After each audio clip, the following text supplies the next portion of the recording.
آج کا ٹاپک بڑا ہی خوبصورت ہے۔ آج کا ٹاپک وہ ہے جس کی تعلیم ہمیں آن حضرت محمد مصطفیٰ صلی اللہ علیہ وآلہ وسلم نے اس وقت فرمائی تھی جب وہ سب سے زیادہ طاقتور تھے، جب وہ حاکم تھے، جب ان کے حکم پر کچھ بھی ہو سکتا تھا۔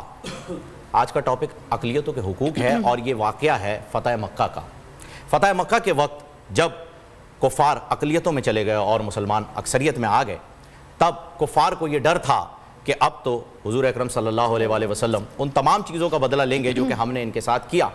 لیکن آن حضرت محمد مصطفیٰ صلی اللہ علیہ وآلہ وسلم جو کہ اخلاق کے اعلیٰ ترین درجے پر فائز ہیں، آپ نے سب سے پہلے اعلان فرمایا عورتوں کو امان ہے، بچوں کو امان ہے، بوڑھوں کو امان ہے، اور جو شخص تلوار نہیں اٹھاتا اسے بھی امان ہے۔ یہ سب دیکھ کر بے تحاشا کفار ایمان لے آئے۔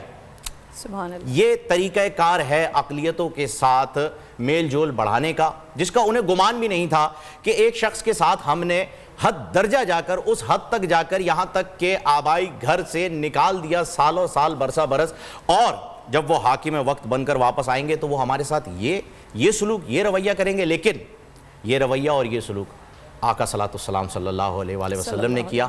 آج کے دنوں میں اس کی مثال بڑی ہی کم ملتی ہے، اور آج کے دنوں میں تو کچھ لوگ اقلیتوں میں زبردستی کچھ طبقوں کو شامل کرنا چاہتے ہیں، بلا وجہ کی چھیڑ چھاڑ میں لگے ہوئے ہیں۔ جب لوگ سکون سے بیٹھے ہیں تو میری گزارش ہے کہ انہیں سکون سے رہنے دیجئے، زبردستی شرارت کرنے کی کیا وجہ ہے؟ اور اقلیت بھی وہ کہ جو پھر اپنے آپ کو اقلیت میں تسلیم کرے، ٹھیک ہے، پھر ان کے لیے ضروری ہے، آئین پاکستان بھی ان کو اجازت دیتا ہے کہ وہ اپنے حقوق حاصل کر سکتے ہیں، لیکن جو اپنے آپ کو اقلیت میں تسلیم ہی نہیں کرتا تو پھر کس کو کیا پڑی ہے کہ پھر مسلمانوں کے جذبات کو چھیڑا جائے یا اس طرح کے کسی ٹاپک کو چھیڑا جائے کہ پھر بات کہیں سے نکلے اور پھر کہیں تک چلی جائے۔ تو خدا را تمام لوگوں کو جو حکمرانوں میں بیٹھے ہیں یا پھر عوام میں بیٹھے ہیں، تمام لوگ اس طرح کے نازک معاملات کو ذرا چھیڑتے ہوئے اور بات کرتے ہوئے دھیان رکھا کریں۔ اور میں شکر گزار ہوں کہ جب یہ ایک چھوٹا سا معاملہ چھڑا اور پھر اس کے بعد ایک لیول پر آیا اور پھر گورنمنٹ کی جانب سے بھی اس کے اوپر کلیریفیکیشن آ گئی کہ یہ معاملہ پھر آگے الحمدللہ بڑا ہی نہیں۔ لیکن پھر اب ہم جب بات کر رہے ہیں اقلیتوں کے حوالے سے، جی ہاں، ہم جب اقلیتوں کے حوالے سے بات کر رہے ہیں تو الحمدللہ ثم الحمدللہ کہ ہم مدینہ ثانی اسلامی جمہوریہ پاکستان میں ہم رہتے ہیں، اور یہاں پر اقلیتوں کے حقوق بھی ہمارے آئین پاکستان میں شریعت کے حساب سے ہی الحمدللہ موجود ہیں۔ اگر ہم اپنے نیبر کو دیکھتے ہیں، پڑوسی ملک میں دیکھتے ہیں، تو وہاں پر NRC کا جو قانون سامنے آیا ہے، اس کے بعد جو اقلیتوں کے ساتھ اور بالخصوص مسلمانوں کے ساتھ کیا جا رہا ہے، کس طرح سے ظلم و بربریت کی جا رہی ہے، تو اللہ کا لاکھ لاکھ شکر ہے، پاک پروردگار کا احسان ہے کہ یہاں پر جتنی بھی اقلیتیں رہتی ہیں، وہ چاہے ہندو ہوں، وہ چاہے کرسچن ہوں، وہ چاہے کسی اور مذہب سے تعلق رکھتے ہوں، یہاں پر پرسکون ہیں، اپنی اپنی عبادت گاہوں میں جاتے ہیں، اپنے اپنے تہوار کو مناتے ہیں۔ مزید ان کے لیے ہمارے لیے کیا احکامات ہیں ہمارے مذہب کے اندر کہ ہم ان کے ساتھ کیسا سلوک کریں، کیسا برتاؤ کریں، اسی پر آج رہنمائی حاصل کریں گے۔ ہمارے مفتیان کرام، علماء دین ہماری رہنمائی کے لیے یہاں پر موجود ہیں۔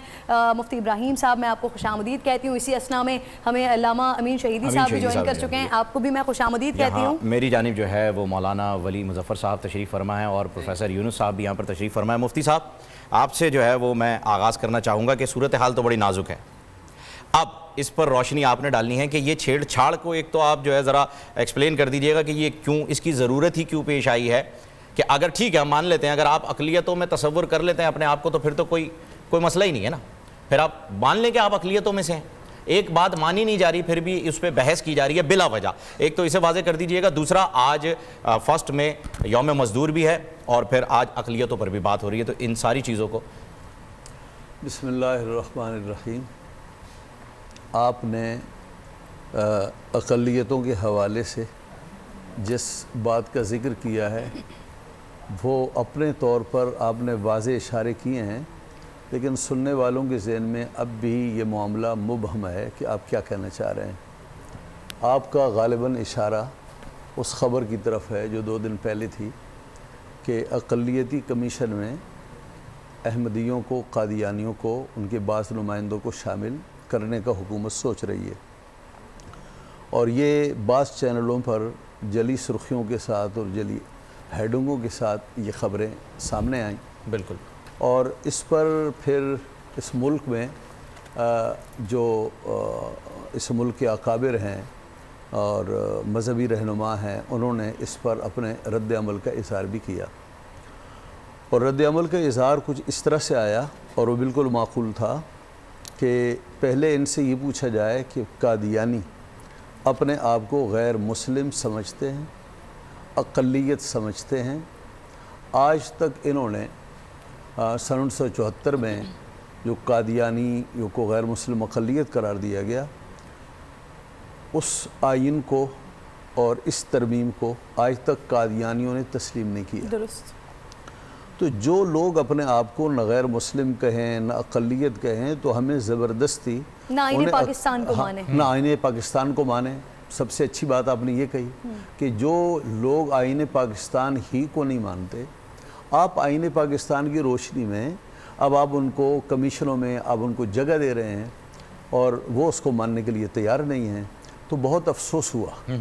اور ہر طرف سے آوازیں یہ آئیں کہ پہلے ان سے اعلان کراؤ، یہ کہیں کہ ہم غیر مسلم ہیں اور اقلیت ہیں تو ٹھیک ہے، اقلیتی کمیشن کا آپ ان کو حصہ بنا سکتے ہیں، لیکن میرے خیال میں قادیانیوں کی طرف سے ایسا کوئی رد عمل نہیں آیا۔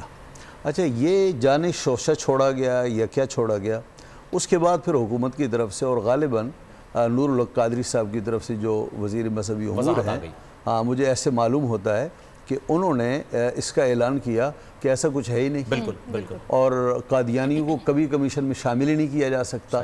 لیکن سوال یہ ہے کہ یہ خبر اٹھی کیسے، یہ خبر اٹھی کیسے، پھر اس پر رد عمل آیا؟ کہیں ایسا تو نہیں کہ یہ ہمیں تھوڑا سا امتحان لیا جا رہا تھا، ٹیسٹ کیا جا رہا تھا کہ جی کیا ہو رہا ہے، ریکنگ کی جا رہی تھی، ٹیسٹ کرتے ہیں، ہاں ٹیسٹ کیا جا رہا تھا کہ اس کا رد عمل کیا ہوتا ہے۔ جب رد عمل یہ آیا تو شاید وہ جو ایک ارادہ تھا اس کو اچھا ہوا کہ واپس لے لیا، بہت اچھا ہوا کہ واپس لے لیا، ورنہ حالات بہت خراب ہوتے، اور ہمارا ملک جن حالات سے گزر رہا ہے اس کا متحمل نہیں ہو سکتا۔ بالکل آپ درست فرما رہے ہیں، اور مفتی صاحب جیسے کہ آپ نے فرمایا کہ شاید ٹیسٹ لیا گیا ہے، تو آپ کے علم میں ہوگا، یقیناً آپ کو یاد ہوگا کہ اب سے کچھ عرصہ پہلے ایک وزیر کے حوالے سے بھی اسی طرح کے معاملات نے جنم لیا تھا، اور پھر اس کے بعد ان سے وزارت لی گئی تھی اور پھر معاملات کو آگے بڑھایا گیا تھا۔ تو وہ ٹیسٹ میاں عاطف مشیر اکنامک کے جو ہے وہ وزارت کے لیے ان کو کیا گیا تھا، فائننس اکنامک کی طرف سے۔ علامہ صاحب میں چاہوں گی کہ آپ اور ہم میرے خیال میں ٹاپک کے اوپر اب یہ تو وضاحت مل گئی ہمیں مفتی صاحب سے، اس پہ بات کرتے ہیں۔ اقلیتوں کے لیے جو ہے میں قطع کلام کی معافی چاہوں گا کرن، کیونکہ میرے ذہن میں ایک سوال آ رہا تھا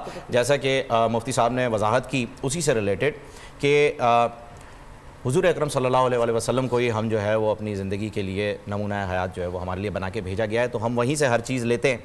اب آپ صلی اللہ علیہ وسلم کے چہیتے چچا جان، ان کو شہید کرنے والا حضرت حمزہ رضی اللہ تعالیٰ عنہ کو شہید کرنے والا غلام واشی، جب آپ صلی اللہ علیہ وسلم نے اس کا اسلام قبول کر لیا اور معاف کر دیا، یہ کہہ کر کہ میرے سامنے جو ہے وہ آئندہ مت آنا، مجھے میرے چچا یاد آ جاتے ہیں، یہ عرض کر کے کہ مجھے چچا یاد آ جاتے ہیں، مت آنا۔ لیکن جب آپ صلی اللہ علیہ وسلم نے معاف کر دیا تو اللہ تعالیٰ نے اس سے دین کا بہت بڑا کام لینا تھا، اور مسلمہ قذاق جو اس وقت تھوڑے ہی عرصے بعد پیدا ہو گیا تھا، اس کی ہلاکت بھی اسی غلام کے ہاتھوں ہوئی۔ تو اخلاق کی یہ مثال جو اقلیتوں کے ساتھ اس وقت آقا صلی اللہ علیہ وسلم نے فرما دی تھی، صلی اللہ علیہ وسلم نے ہمیں تعلیم فرما دی تھی، ہم آج کے دور میں اس چیز کو کیوں نظر انداز کر دیتے ہیں علامہ صاحب؟ بسم اللہ الرحمن الرحیم۔ اللہ تبارک و تعالیٰ نے رسول کریم صلی اللہ علیہ وآلہ وسلم کو رحمتاً للعالمین بنا کر بھیجا ہے۔ وما ارسلناک رحمتاً وما ارسلناک الا رحمتاً للعالمین۔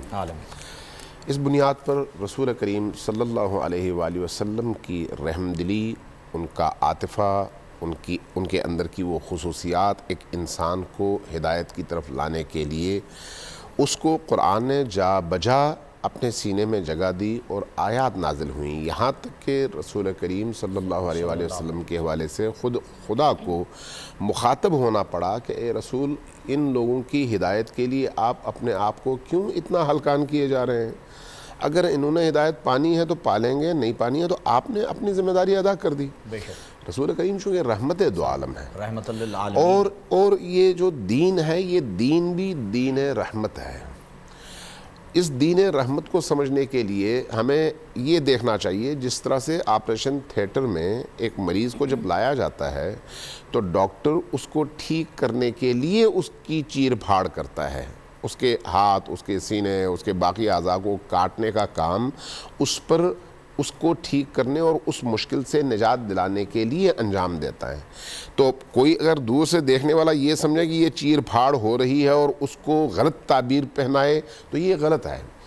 اسی طرح سے دین بھی انسانوں کے لیے رحمت بن کر آیا ہے۔ اب اگر کوئی شخص اس رحمت کو قبول کر کے اس کے دائرے میں داخل ہوتا ہے تو اس کی دنیا بھی محفوظ ہے اور اس کی آخرت بھی محفوظ ہے، لیکن اگر کوئی اس کو قبول نہیں کرتا تو پھر اسی دین رحمت کے سائے میں رہتے ہوئے، اسی دین رحمت کے سائے میں وہ اس طرح سے زندگی گزار سکتا ہے جس طرح سے ایک نارمل زندگی گزاری جا سکتی ہے۔ اسلام نے اس کو مجبور نہیں کیا، اس کو اختیار دیا ہے۔ دین بھی اس لیے جبر کا نام نہیں ہے، دین اختیار کا نام ہے۔ یہی وجہ ہے کہ نبی کریم صلی اللہ علیہ وآلہ وسلم کے دور میں ہم یہ دیکھتے ہیں کہ یہودی ہوں، نصرانی ہوں، دیگر قبائل ہوں، دیگر افکار ہوں، نظریات ہوں، ان کو اسی معاشرے کے اندر پنپنے کا موقع دیا گیا، زندگی گزارنے کا موقع دیا گیا، لیکن جب موقع دیا گیا تو کچھ قیود، کچھ اصول، کچھ ضوابط بنائے گئے اور ان ضابطوں کے تحت ان کو آزادی سے زندگی گزارنے کا موقع فراہم کر دیا گیا۔ اب جب آپ ایک غیر مسلم کو مسلمان ریاست کے اندر جینے کا حق دیتے ہیں تو کچھ قواعد اور کچھ اصولوں کے تحت دیتے ہیں، تو ان سے آپ کچھ ایگریمنٹس کرتے ہیں۔ ان ایگریمنٹس کے نتیجے میں ریاست ان کی جان، ان کے مال، ان کی عزت، ان کی آبرو اور ان کے بزنسز، ان کی خوراک وغیرہ وغیرہ اس طرح کی ذمہ داریوں کو اپنے کندھوں پر اٹھا لیتی ہے، اور اس کے عوض ان سے کچھ چیزوں کا مطالبہ کرتی ہے، جس کو آپ ٹیکس کہیں، جس کو آپ جزیہ کہیں، جس کو آپ کوئی اور نام دیں، نام سے غرض نہیں ہے، لیکن یہ ہے کہ یہ باقاعدہ ایک معاہدہ ہے اسلامی ریاست کا اپنے اس شہری کے ساتھ، جو شہری اسلام کو تو قبول نہیں کر رہا لیکن اسلامی ریاست میں رہنے کو قبول کر رہا ہے۔ میثاق مدینہ کی طرح جو ہے جی، تو گویا یہ ایک ایگریمنٹ ہے۔ اب اس ایگریمنٹ کو اگر آپ سامنے رکھیں تو اس کے تحت جہاں کہیں پر بھی کوئی اسلامی ریاست ہوگی، اس کے لیے مدینہ کی وہ عظیم ریاست نمونہ عمل ہے، اور انہی ضوابط، انہی اصولوں اور انہی قوانین شریعت کے تحت اس ریاست کے اندر جس طرح سے مسلمان آزادی کے ساتھ رہ سکتے ہیں، انہی شرائط کے مطابق ایک غیر مسلم بھی آزادی کے ساتھ رہ سکتا ہے۔ تو اس حوالے سے جب ہم پاکستان پر غور کریں گے تو پاکستان کو ہم جب مدینہ کی ریاست کے مثال اور اس کی شبیہ بنانا چاہتے ہیں تو اس حوالے سے ہمیں انہی قوانین کو سامنے رکھنا پڑے گا، اور اس کے تحت غیر مسلم جتنی بھی اقلیتیں ہیں جو اپنے آپ کو غیر مسلم ڈکلیئر کرتی ہیں اور کہتی ہیں کہ ہم نے اسلام کو قبول نہیں کیا، تو ٹھیک ہے، آپ اس ریاست میں رہیں، اور رہتے ہوئے جو آپ کو ریاست کی طرف سے عائد ذمہ داریاں ہیں ان کو آپ پورا کریں، اور جن ذمہ داریوں کی پابند ریاست ہے ان ذمہ داریوں سے ریاست عہدہ برا ہو، اور آپ باقی انسانوں کی طرح سب اپنی اپنی ذمہ داریاں جو ہیں وہ ادا کر دیں۔ کرن، آپ کے پاس سوال؟ بالکل، میں ولی خان صاحب آپ کی جانب آنا چاہ رہی تھی۔ ایک جانب ہم دیکھتے ہیں مذہب اسلام میں ہمیں اقلیتوں کے حوالے سے، جیسے کہ آغاز میں فہیم نے واقعات بیان کیے، احادیث مبارکہ پیش کر رہے ہیں علماء کرام، اقلیتوں کے حوالے سے ہمیں اتنا کچھ بتایا گیا ہے کہ دین زبردستی کا نام نہیں ہے، جو جیسا ہے اس کو ویسا رہنے دیں، اس کو ہدایت دیتے رہیں، لیکن دین زبردستی کا نام نہیں ہے۔ اب جب ہم پاکستان کے اندر دیکھتے ہیں تو ایک جانب ہماری یہ تعلیمات ہیں، ہمیں سکھایا گیا ہے کہ انسان کو اس کے مذہب کی وجہ سے نہیں، اس کے انسان کی وجہ سے اس کو انسانیت کا درجہ دیا جائے، لیکن پھر جب ہم اقلیتوں کی طرف دیکھتے ہیں، ابھی مجھے پچھلے کچھ عرصے پہلے کا ایک واقعہ یاد آ رہا ہے، سندھ میں آپ کو یاد ہوگا کہ کس طرح سے ہندوؤں کے مندروں پر حملہ کیا گیا، اور اس کے بعد ایک قصہ شروع ہوا، اور اس کے بعد پھر کس طرح سے مسلمانوں نے کھڑے ہو کر وہاں پر ان کو پروٹیکٹ کیا، پروٹیکشن شیلڈ بنے۔ تو کیا ہم اس لیول پر جو ہماری تعلیمات ہیں، کیا ہم اس لیول تک جا کر اقلیتوں کے حقوق ادا کر رہے ہیں، یا ہم میں کہیں کہیں خامی ہے جس کو بہتر کرنے کی ضرورت ہے؟ بسم اللہ الرحمن الرحیم۔ اقلیتوں کے حقوق، بچوں کے حقوق، مزدور کے حقوق، خواتین کے حقوق، زمین کے حقوق، جانوروں کے حقوق، یہ سب اسلام سے پہلے دنیا میں متعارف نہیں تھے۔ درست۔ یہاں تک کہ حضرت عمر فاروق رضی اللہ تعالیٰ عنہ کو کہنا پڑا رسول اللہ صلی اللہ علیہ وسلم کو کہ یا رسول اللہ، آپ نے ہماری خواتین کو ہمارے مقابلے میں دلیر بنا دیا، وہ بہت بہادر ہو گئی.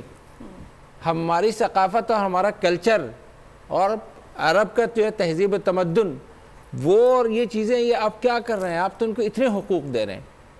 کل پرسوں میں نے فہیم خان صاحب سے عرض کیا تھا کہ ایک واقعہ آپ کو بتاؤں گا, اس کا آج وقت آیا چاہتا ہے. جی جی جی. نبی کریم صلی اللہ علیہ وسلم مسجد نبوی میں ایک اقلیتی آدمی کی بات کر رہا ہوں, ایک یہودی کی, مسجد نبوی میں ریاست مدینہ میں, ریاست مدینہ کا رئیس موجود ہے, اور اس سے پوری انسانیت بھی اور ہم مسلمان ہم اس واقعے سے اپنے لیے دروس, عبر اور سنگہائے میل تلاش کریں.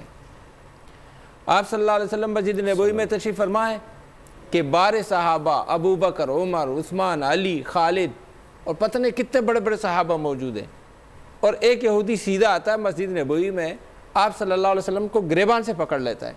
اخذہ بمجامع قمیصہ, مجامع القمیص گریبان کو کہتے ہیں, وحزہ, اور آپ صلی اللہ علیہ وسلم کو جھڑکا خوب اور کہا یا بنی عبد المطلب, اے عبد المطلب کی اولاد, یعنی جیسے کسی کو مخاطب کرنے کے لیے ہوئے فلاں کے بیٹے. صحیح, یہ اس لہجے میں جو ہے ہاں اس لہجے میں ہم لوگ کہتے ہیں بے ادبی کا لہجہ ہو جاتا ہے, باپ دادا پہ نہیں کرنے جاؤ, والا. بے ادبی کے لہجے پر. یہ کہ نہیں کہا کہ یا محمد, یا بنی عبد المطلب, اے عبد المطلب کی اولاد, انکم لذو مطل, تم لوگ ٹال مٹول کرتے ہو, الا تقضین حقی, تو میرا قرضہ تھا تو تم میرا حق نہیں دو گے. تو یہ کہنا تھا, اور کہا حضرت عمر نے فرمایا یا رسول اللہ مجھے اجازت دے اس کی گردن اڑاؤں. اللہ اکبر. حضرت ابو بکر, سب کو غصہ آیا. بالکل, نبی کریم غصے کی بات بھی ہے. میں نے ہم یہاں آئے مجلس میں, ہم میں سے کسی ایک کے کوئی بھی, اور جو لوگ وہاں موجود ہیں ان کے تو ایمان کا کیا کہنا, کوئی مثال ہی نہیں ملتی. تو بے شک آپ صلی اللہ علیہ وسلم نے فرمایا لا یا عمر, نہیں ایسی بات نہیں. فرمایا کہ دیکھیں اس کا جو ہے نا میرے اوپر حق ہے, وَإِنَّ لِصَاحِبِ الْحَقِّ مقال, جس کا حق ہوتا ہے وہ بول سکتا ہے. حالانکہ وہ یہودی ہے, وہ یہودی ہے, اور پیغمبر موجود ہے, عمر اور ابو بکر موجود ہے, عثمان اور علی موجود ہے رضی اللہ تعالیٰ عنہ اجمعین, کہا یہ بول سکتا ہے. آپ ایسا کریں, ان کو لے جائیں, ان کا جتنا حق بنتا ہے وہ ان کو دے دیں, یہ تو ہو جائے گا. لوگ کہتے ہیں نا کہ دنیا نے چیزیں متعارف کرا دی, کہ ڈپریشن کسی کو پہنچا دیا, یا کسی کی جو توہین کر دی, یا جو ساکھ کو نقصان پہنچایا تو اس پہ پیسے. یہ پیغمبر نے اس وقت کہا کہ چونکہ ان کو غصہ آیا ہے, ان کو ڈپریشن اور یہ متاثر ہوا ہے, اس کو غصہ آ گیا, حالانکہ ہم نے ان کا جو وقت آیا وہ وقت ابھی آیا یا نہیں آیا وہ الگ بات ہے, لیکن اس کے غصے کی وجہ سے اور ہم سے ان کو جھگڑنا پڑا. تو زدہ 20 صاعا مکان منازعتہ ایایا, اس کو 20 کلو زیادہ دے دو کیونکہ ان کو ہم سے جھگڑنا پڑا. اب حضرت عمر مجبور, وہ لے گئے بیت المالی کی طرف لے گئے ہوں گے, جیسے آپ یہاں کسی کو حکم دیتے ہیں کہ بھئی ایک اور وہ لے آؤ, بالکل, تو وہ گھر سے یا دکان سے نہیں, وہ تو یہی سسٹم ہوتا ہے. بالکل, تو حضرت نبی کریم صلی اللہ علیہ وسلم کا ایک سسٹم تھا. تو حضرت عمر جب لے گئے وہ کونے پر, وہاں سے ادھر کیا, تو انہوں نے کہا کہ تم نے یار اتنے غلط بات کی, ہمارے پیغمبر کے ساتھ اس انداز میں پیش آئے. انہوں نے کہا سنو عمر, ایک بات ہے, وہ یہ کہ میں نے اس شخص کے متعلق تمام کتب سماویہ جو ہے مطالعہ کی ہیں, یہودیوں کی, نصارہ کی, زبور, تورات, انجیل, جو کچھ پہلے مجھے مل سکتا تھا, ان کی صفات کی تلاش میں تھا میں. ایک صفت ان کے باقی تھی, تمام مسلمان سن لیں, ایک صفت باقی تھی جو صفت مجھے ملنے کو نہیں مل رہی تھی, وہ میں آج جو ہے نا اس صفت کی تلاش میں ان کے پاس آیا تھا. وہ کیا ہے کہ ہمیشہ سے ان کا صبر ان کے بے صبری پر سبقت کرے گا. سبحان اللہ. یسبق حلمہ جہلہ, کبھی بھی یہ جہالت سے پیش نہیں آئیں گے, یہ حلم اور حلم اور بردباری کا مظاہر, برداشت کا, بڑے سینے کا, کوئی بات نہیں, جیسے ہم کہتے ہیں نا کوئی مسئلہ نہیں, نو پرابلم, نو بات آپ نے کی ہے, کیا واقعہ آپ تو آج وہ میں نے دیکھ لیا اور صفات بھی مکمل ہو گئی, اور آج میں نے بدرجہ اتم یہ دیکھ لیا. لہذا اشہد یا عمر, عمر گواہ رہی ہے, انی رضیت باللہ ربا وبالاسلام دینا وبمحمد رسولا ونبیا, صلی اللہ علیہ وسلم. میں گواہی دیتا ہوں کہ اللہ میرا رب, محمد دین میرا, اسلام میرا دین, اور محمد میرا رسول اور نبی. کیا خوبصورت ہے. اور واپس آئے, آپ صلی اللہ علیہ وسلم نے فرمایا بھائی نہیں دیا ان کو, تو اچھا انہوں نے یہ بھی کہا کہ اب بھی میرے اس قرض کا وقت بھی پورا نہیں ہوا تھا، عمر کو کہا، لیکن میں نے ان کو غصہ دلانا تھا اور اتنے بڑے مجمع میں جائیں ان کا بس چلتا ہو. تو میں مسلمانوں سے درخواست کروں گا کہ تمہارے رب نے بھی تمہارے پیغمبر کو رحمت للعالمین بنایا، خود وہ رب العالمین پالنے والا ہے، اور قرآن نذیرا للعالمین، اور قرآن نے کہا لا ینہاکم اللہ عن الذین لم یقاتلوکم فی الدین، کہ اللہ تعالیٰ تمہیں نہیں منع کرتا ان لوگوں سے جنہوں نے تم سے دین میں قتال نہیں کیا، وَلَمْ يُخْرِجُوكُم مِّن دِيَارِكُم، تمہیں اپنے گھروں سے نہیں نکالا. ایسے لوگوں کے بارے میں تمہیں اللہ منع نہیں کرتا ان تبروہم وتقسطوا الیہم، کہ تم ان کے ساتھ بر اور احسان کا معاملہ کرو اور ان کے ساتھ انصاف کا معاملہ کرو اور ان کے ساتھ نیکی کا معاملہ کرو. بڑی خوبصورت بات اور بڑا خوبصورت واقعہ جو ہے وہ کرن بتا دیا ہے مولانا صاحب نے. اسی طریقے سے ایک واقعہ پھر آپ دیکھ لیجئے کہ جب یمن کا واقعہ ہوا، نبی کریم صلی اللہ علیہ وسلم نے یمن کے گورنر کو کیا فرمایا؟ ایک بات آخر ختم کر دو، میں معافی بھی چاہتا ہوں. نہیں آپ جتنا وقت لینا چاہیں. نہیں آپ صلی اللہ علیہ وسلم نے فرمایا کہ ان میں سے جو یہودی ہے وہ مسلمان ہو گیا، من اسلم من یہودی او نصرانی فہو مع المسلمین، یہودی ہے یا نصرانی ہے وہ مسلمانوں کی طرح ہے، لہو ما علیہ وَلَهُ مَا عَلَيْهِمْ وَعَلَيْهِ مَا عَلَيْهِمْ، اس کے وہ حقوق ہے اور اس پر وہ حقوق ہے جو مسلمانوں کے لیے ہے، جو مسلمانوں کے اوپر ہے. اور آگے کیا فرمایا وہ بات یاد رکھنے کی ہے. آگے یہ فرمایا کہ اگر وَمَنْ كَانَ عَلَى يَهُودِيَّتِهِ اور نصرانیتِهِ، کہ اگر کوئی اپنی یہودیت یا اپنی نصرانیت پر باقی رہتا ہے فَلَا يُفْتَنُ فِي دِينِهِ، تو اس کو دین کے حوالے سے کبھی بھی آزمائش میں نہیں ڈالا جائے گا.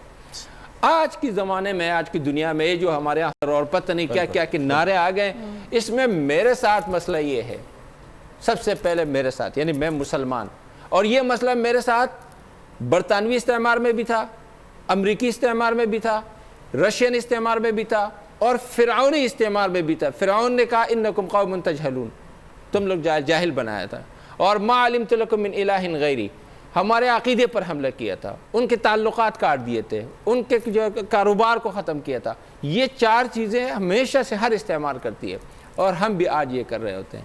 ہمارا مسئلہ یہ ہے کہ ہم نے، اسلام نے حریت رائے دی ہے، آپ چاہیں مسلمان رہیں، من شاء فلیؤمن ومن شاء فلیکفر، جو چاہے مومن رہے جو چاہے. جو آپ نے واقعہ سنا ہے نا، اس واقعے سے ہمیں سبق یہ ملتا ہے فہیم کہ ہمارا طرز عمل ایسا ہو، ہمارا حسن اخلاق ایسا ہو کہ خود بخود سامنے والا ہدایت کے راستے پر. جہاں تک میں اس واقعے سے سمجھا نا، جہاں تک یہ اس واقعے سے سمجھا، آپ بالکل صحیح جانب اشارہ کر رہی ہیں کہ بحیثیت حکمران، یہاں اقلیتوں کے ساتھ ساتھ بحیثیت حکمران بھی آپ صلی اللہ علیہ وسلم نے ایک چیز فرما دی کہ دیکھو کس لیول پہ آ کے، کس محفل میں کون لوگ موجود ہیں اور اس نے کیا حرکت کی، اس کے باوجود بھی کوئی ریئیکشن نہیں. اور ہمارے حکمرانوں کو نوٹسز جاری کرنے میں صرف یہ چیز آ جاتی ہے کہ میرے لیے فلاں کہہ دیا، میرے لیے فلاں کہہ دیا، اس پر بھی جو ہے وہ نوٹسز جاری ہو جاتے ہیں. تو ہمارے حکمرانوں کو بھی سیکھنا چاہیے، صرف اعلان کر دینا کہ میں مدینہ ثانی بنانے جا رہا ہوں، اس سے پہلے عمل بھی ضروری ہے.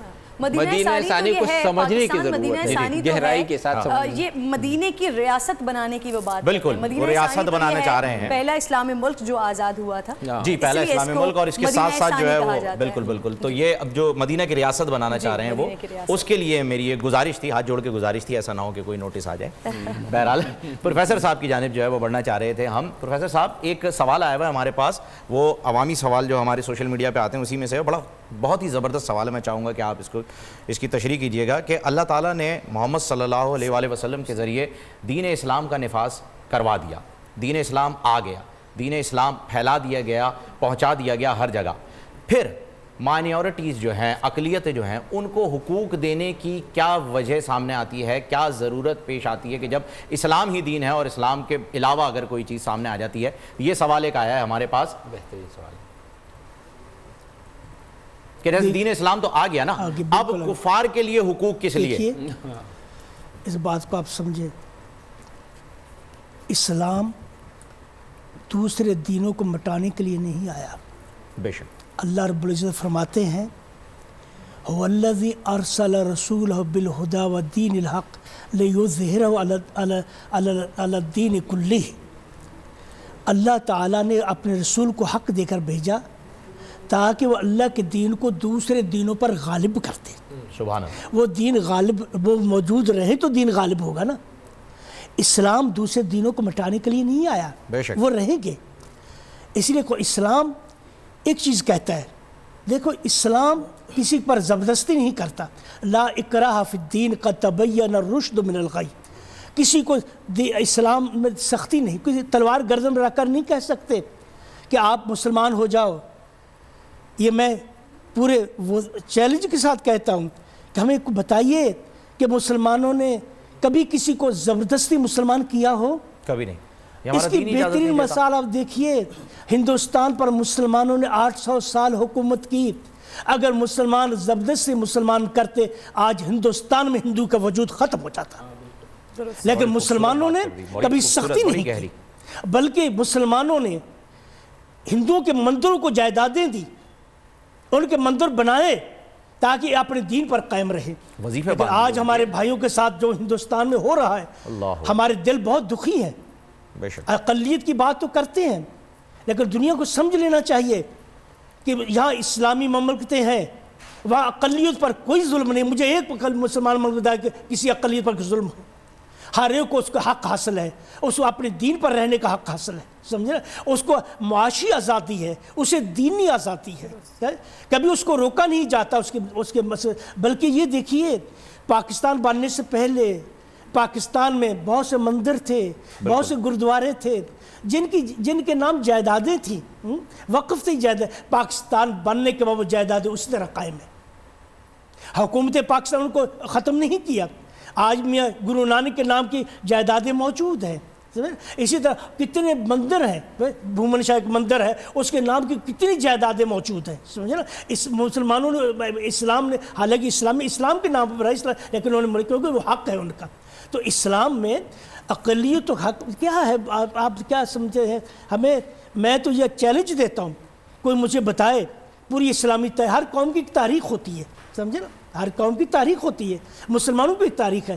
ہمیں کوئی بتائے کس تاریخ میں کبھی ایسا واقعہ ہوا ہو کہ مسلمانوں نے کوئی چرچ کو گرا کر یا مندر گرا کر اس کی جگہ مسجد بنائی. کبھی نہیں. یہ ہے ہی نہیں آزادی کے وقت بھی نہ ہوا, یہ اسلام میں ہے ہی نہیں. اللہ تعالیٰ انہوں نے باہر نماز پڑھا. یہ سب جھوٹ بولا جا رہا ہے. اور مسلمانوں کو جس طرح ہندوستان میں تنگ کیا جا رہا ہے, ہم اس کے لیے بڑے بے چین ہیں. یہ ظلم ہو رہا ہے. یہ چاہتے ہیں کہ مسلمانوں کو دبا لیں گے. اسلام کی فطرت میں یہ اللہ تعالیٰ نے خوبی, جتنا اسے دباؤ اتنا یہ. پروفیسر صاحب صرف ہندوستان میں نہیں, کشمیر میں دبایا جا رہا ہے, فلسطین میں دبایا جا رہا ہے, سیریا میں دبایا جا رہا ہے, عراق میں دبایا جا رہا ہے. یہ کیا ہو رہا ہے سمجھے, جہاں موقع مل رہا ہے وہاں دبا رہے ہیں. اسلام نے اقلیت کو کیا حقوق دیے ہیں. حضرت علی رضی اللہ تعالیٰ عنہ قاضی شرح کی عدالت میں آتے ہیں, امیر المومنین ہیں, سبحان اللہ. ان کی درع, ایک یہودی, ان کی درع چوری ہو جاتی ہے, حضرت علی رضی اللہ تعالیٰ, اور یہودی کے پاس جاتی ہے. حضرت قاضی شرح کے پاس جاتے ہیں. حضرت فرمایا کہ درا اس کے پاس ہے, یہودی کے پاس ہے. اس کے بعد کہا حضرت یہ میری درا. قاضی سے کہا کہ حضرت کا آپ کا گواہ کون سے, کہ میرا بیٹا. حضرت فرمایا بیٹے کی گواہی باپ کے حق میں مقبول نہیں ہوگی. فرمایا پھر کوئی دلیل لائے, آپ کوئی دلیل پیش نہیں کر سکے.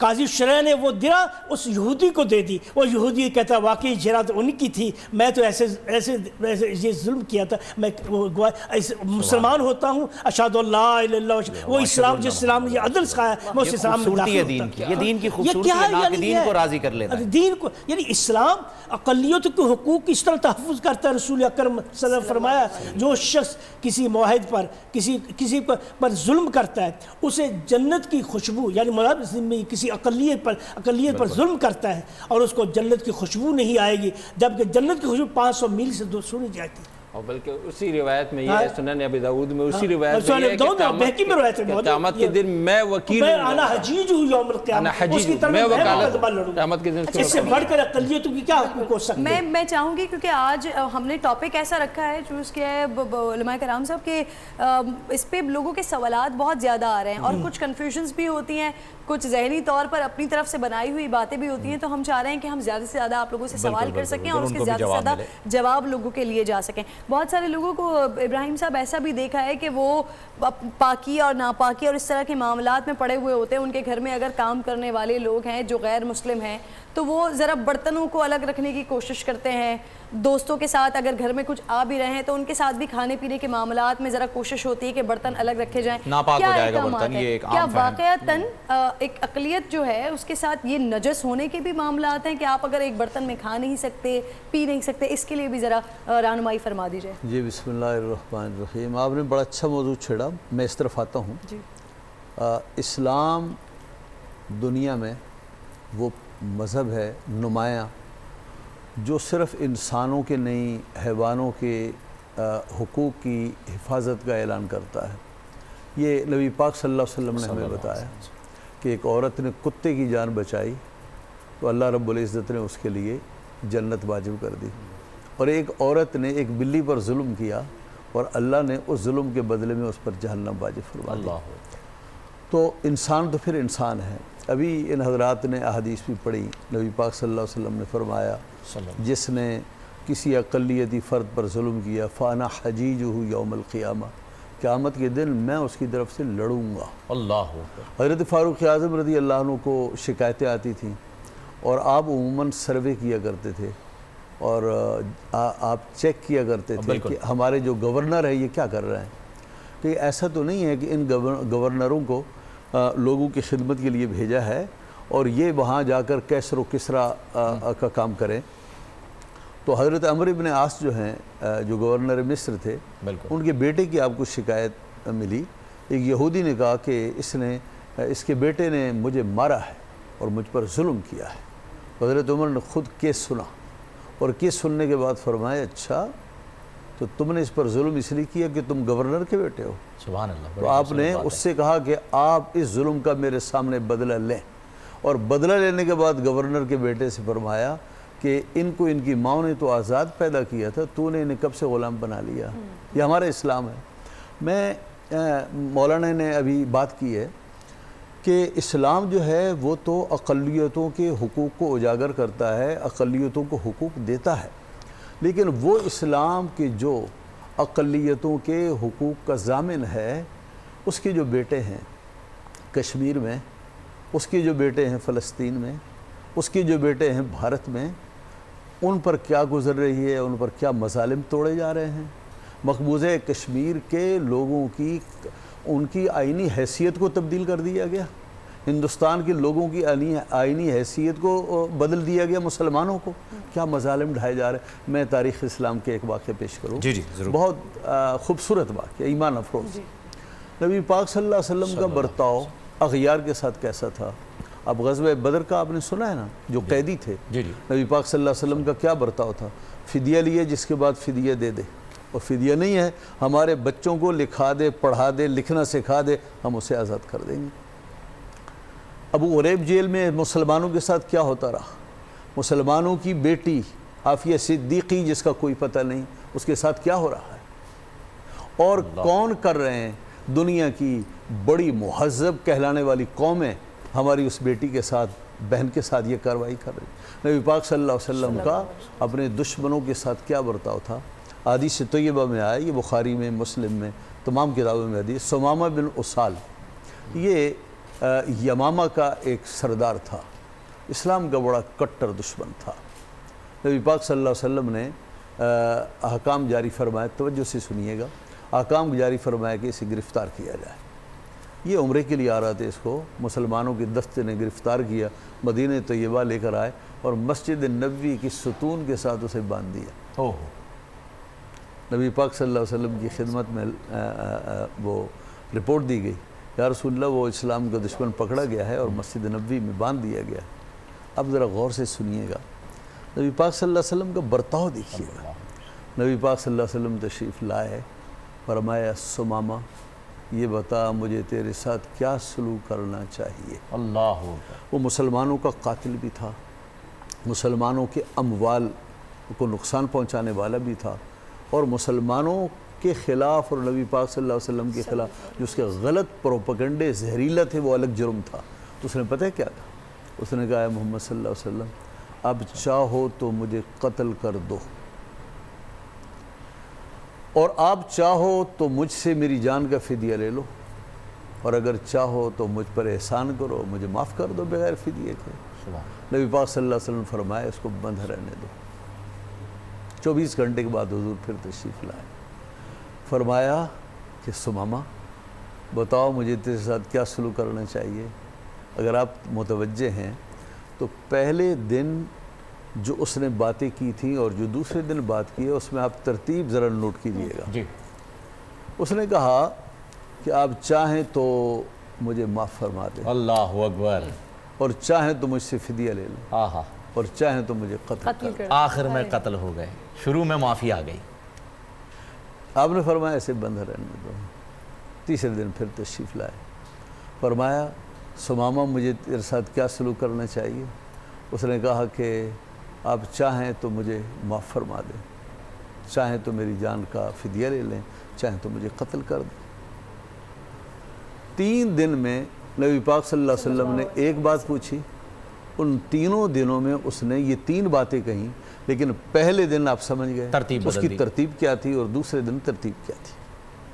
حضرت شاہ عبدالحق محدث دہلوی وہ عالم دین اور محدث ہیں جنہوں نے احادیث طیبہ کا چراغ ہندوستان میں سب سے پہلے روشن کیا۔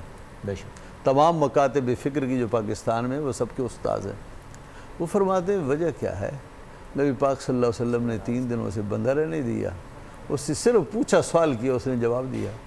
فرمایا نبی پاک صلی اللہ علیہ وسلم اپنی پاک نظر سے اس کے ٹیڑھے دل کو سیدھا فرما رہے تھے۔ سبحان اللہ، سبحان اللہ، یہ نظر کا استعمال ہے، نظر سے سیدھا فرما رہے ہیں۔ اللہ کسی پہ اکبر، تو کہا نگاہ مرد مومن سے بدل جاتی ہیں تقدیریں، اور وہ تو یہی تو ہے۔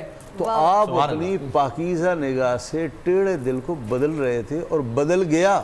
پہلے دن اس نے کہا چاہو تو مجھے قتل کر دو۔ اس نے کہا جوش و ولولہ، بادشاہ ہیں تو بادشاہ جو ہے اس کا پہلا آپشن کیا ہوتا ہے کہ میں قتل کروں اپنے، لیکن اس نے کہا نہیں یہ بادشاہ نہیں، یہ تو غریب نواز ہے، بادشاہوں جیسا انداز ہی نہیں۔ تو پھر اس کا جرم بھول گیا، حضور کا کرم غالب آ گیا، تو اس نے کہا کہ آپ چاہو تو مجھے معاف۔ اب اگلی بات سنیے، آپ نے فرمایا چھوڑ دو اسے، رہا کر دو۔ چاہتا تو وہ بھاگ جاتا۔ اس نے کہا وہ پاس میں مسجد نبوی شریف کے پاس میں باغ تھا، وہاں گیا، نہایا، اس کی زلفوں سے پانی کی قطرے ٹپک رہے تھے۔ مسجد میں جیسے ہی داخل ہوا اس نے کہا اشہد ان لا الہ الا اللہ وانک رسول اللہ، میں گواہی دیتا ہوں اللہ ایک ہے اور آپ اللہ کے رسول ہیں۔ جو آپ کا مجھ سے رویہ تھا، میں تو آپ کو دنیا کا بادشاہ سمجھتا تھا، میں آپ کو کٹر دشمن سمجھتا تھا، میں تو آج سمجھا ہوں آپ کیا چیز ہیں، بادشاہوں والی کوئی بات ہے ہی نہیں۔ یعنی یہ رویہ عالم و رحمت للعالمین آقا علیہ الصلوۃ والسلام کو کہا جاتا ہے۔ فہیم اگر آپ مجھے اجازت دیں تو امین شہیدی صاحب کی جانب میں جانا چاہ رہی تھی ایک سوال لے کر، بڑا امپورٹنٹ کوسچن۔ ہمارا آقا علیہ الصلوۃ والسلام کا تذکرہ ہر وقت ہر زبان پر اور دل میں رہنا چاہیے۔ جب بات کر دیا، اتنا خوبصورت قصہ سنا دیا ہے، تو میں اس چیز پر بات کرنا چاہ رہی تھی کہ ختم نبوت پر ایمان۔ بالکل، میں دوبارہ آتی ہوں آپ کی جانب، وہ برتنوں والے سوال کا جواب رہ گیا۔ امین شہیدی صاحب، جس طرح سے ہم ختم نبوت کی بات کرتے ہیں، ہمارا ایمان ہے، ہمارا ایمان مکمل بھی جبھی ہوتا ہے، آغاز بھی جبھی ہوتا ہے جب آقا علیہ الصلوۃ والسلام اور ختم نبوت پر ہمارا ایمان ہو۔ اب جب ہم آئین پاکستان دیکھتے ہیں، غالباً آپ کے یقیناً علم میں ہوگا، آپ کو یاد بھی ہوگا، آپ سے کچھ چند سالوں پہلے ختم نبوت کے معاملے پر ایک ڈاکیومنٹ پر بڑا ایشو بنا تھا، نواز لیگ کی گورنمنٹ تھی اور اس پر یہ آ گیا تھا کہ جی یہ ٹائپو ایرر ہو گیا ہے، جو معاملات تبدیل ہو گئے تھے۔ تو ختم نبوت کے قانون کے حوالے سے جو آئین پاکستان کہتا ہے، میں چاہتی ہوں کہ ذرا آپ آج ہمارے ناظرین کو اس حوالے سے تھوڑا سا تفصیل سے فرما دیجئے کہ ختم نبوت کا قانون آئین پاکستان میں کیا ہے۔ بسم اللہ الرحمن الرحیم۔ آپ کا یہ سوال تھوڑا سا اس اصل موضوع سے ہٹ کر ہے، لیکن انتہائی اہم ہے، انتہائی اہم، اور اس کا جو پس منظر ہے وہ سیاسی ہے۔ جی امین شہیدی صاحب، اگر مجھے اجازت دینا، یہ اب صرف اور صرف سوال پوچھنے کا مقصد آپ بہت اچھے طریقے سے جانتے ہیں، جو پچھلے 2 دنوں میں چھیڑ چھاڑ ہو رہی ہے، جو ختم نبوت پر ایمان ہی نہیں رکھتا تو وہ اور کیسے لے گا؟ اور مزے کی بات، آپ کو بہترین بات ایک چیز میں اور اس میں ایڈ کر دوں کہ ہمارا ایمان تمام انبیاء کرام پر ہے، یقیناً ایسا تمام پر۔ حضرت موسیٰ علیہ السلام کے ہمارا قبول ہی نہیں ہوتا ہے اسلام، ورنہ ہم مسلمان نہیں کہلا سکتے، انبیاء کا انکار کرتے ہیں، بالکل نہیں کہلا سکتے، اور یہاں پر موجود ہیں۔ دیکھیے اس کا جو پس منظر ہے وہ ہے سیاسی۔ اصل میں اسلام کے اندر جو جاذبیت ہے وہ آج تمام عالم بشریت کے سامنے ہے. اس وقت اگر آپ تھوڑا سا یورپ کی موجودہ صورتحال کو دیکھ لیں کورونا سے پہلے اور امریکہ کی صورتحال کو دیکھیں تو وہاں پر خاندانی اکائی تباہ ہو چکی ہے. ٹھیک ہے, وہاں پر رشتوں کا تقدس بالکل ختم ہو چکا ہے.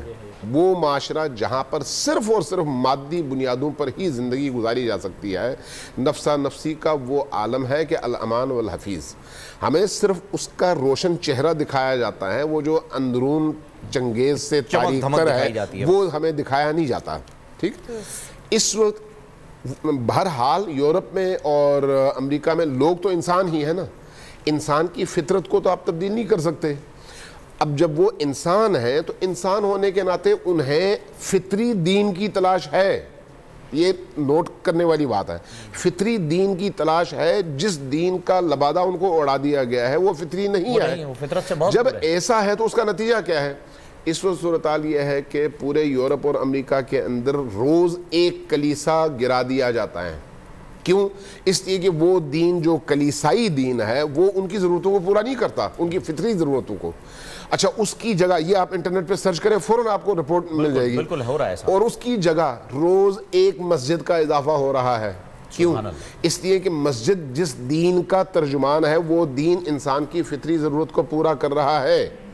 اچھا, اب دوسری رپورٹ وہ بھی ذرا یورپ ہی کے حوالے سے, فرانس کے حوالے سے رپورٹ ہے, جرمنی کے حوالے سے رپورٹ ہے کہ اگلے 40 سالوں میں ان دو ممالک میں سب سے بڑا دین اسلام کا ہوگا انشاءاللہ. اس کی وجہ کیا ہے؟ لوگوں کے اندر جو تڑپ ہے, جو بھوک ہے, جو پیاس ہے, جو نیچر کی خواہش ہے, اس کو اسلام کے علاوہ کوئی اور دین پورا کر ہی نہیں سکتا. ہم فرقہ واریت سے ہٹ کر بات کریں, کوئی اور دین پورا نہیں کر سکتا. اس کا مقابلہ اب کیسے کیا جائے, یہ ہے سوال. اب جب آپ ختم نبوت پر جائیں گے نا تو اس کے پس منظر میں ان چیزوں کو دیکھیں. لہٰذا وہ داعش بنائیں گے بالکل تاکہ اسلام کے اس چہرے کو مسخ کر سکیں. لہٰذا وہ شدت پسند اسلام کا نعرہ الاپیں گے, وہ ٹیررزم, وہ ٹیررسٹ کا لیبل لگائیں گے تاکہ اسلام کے چہرے کو مسخ کر سکیں. لہٰذا وہ دھماکے کروائیں گے, ایسے گروپس بنوائیں گے مسلمان ممالک کے اندر بھی اور یورپ کے اندر بھی, جس کے نتیجے میں لوگ اسلام سے بیزار ہوں. یعنی اسلام کے چہرے کو مسخ کرنا ہی اصل ہدف ہے. یہ ہے ایک پہلو. دوسرا پہلو خود مسلمانوں کے اندر ان کے عقیدے کو کمزور کرنا. آپ ذرا غور کریں, ہمارے ہاں نبی کریم کی ذات اللہ کی ذات کے بعد وہ ذات ہے جو ہماری جانوں, ہماری اولاد, ہمارے مال, ہماری پوری ہستی سے زیادہ ہمارے لیے اہم ہے. اب اگر اس ذات اقدس کے حوالے سے کہیں پر تھوڑی سی کوتاہی ہو تو ایک مسلمان ہونے کے ناطے ہم اس کو برداشت نہیں کر سکتے. بالکل نہیں کر سکتے. ٹھیک ہے, یہ چونکہ ہمارے ایمانیات کا اس سے تعلق ہے.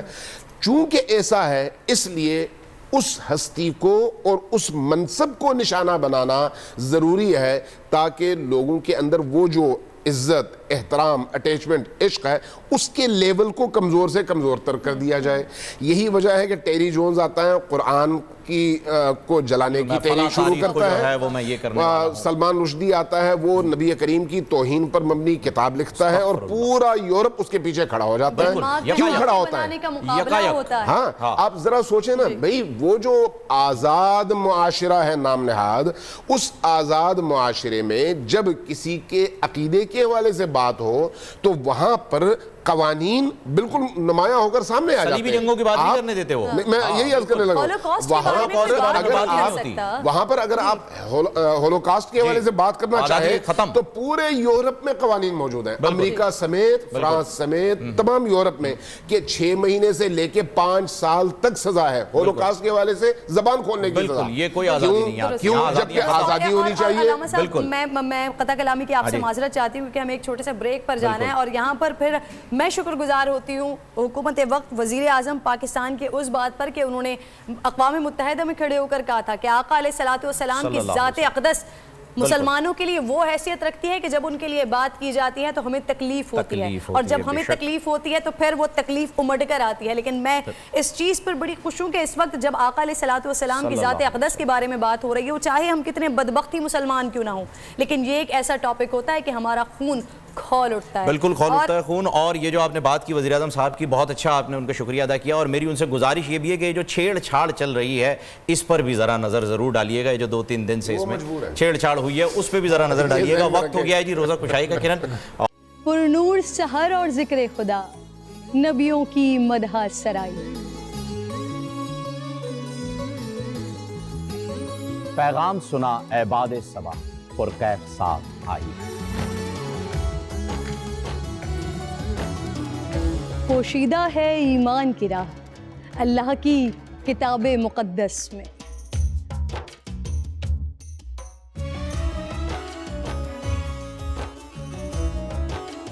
بس غور و فکر کا در ہے کھلا، حکمت سے سجی اس محفل میں. ہے لب پہ دعا زدنی علم، روشن ہی رہے یہ سارا جہاں.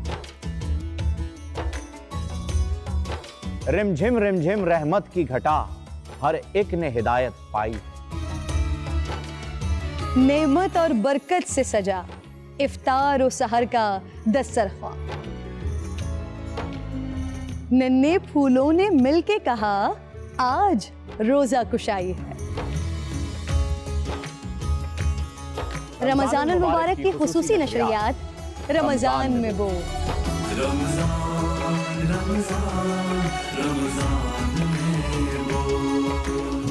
رمضان المبارک کی خصوصی نشریات رمضان میں بول، فہیم خان اور کرن ناز کے ساتھ روزانہ صبح 3 بجے سحر ٹرانسمیشن اور شام 5:30 بجے افطار ٹرانسمیشن، صرف بول انٹرٹینمنٹ پر.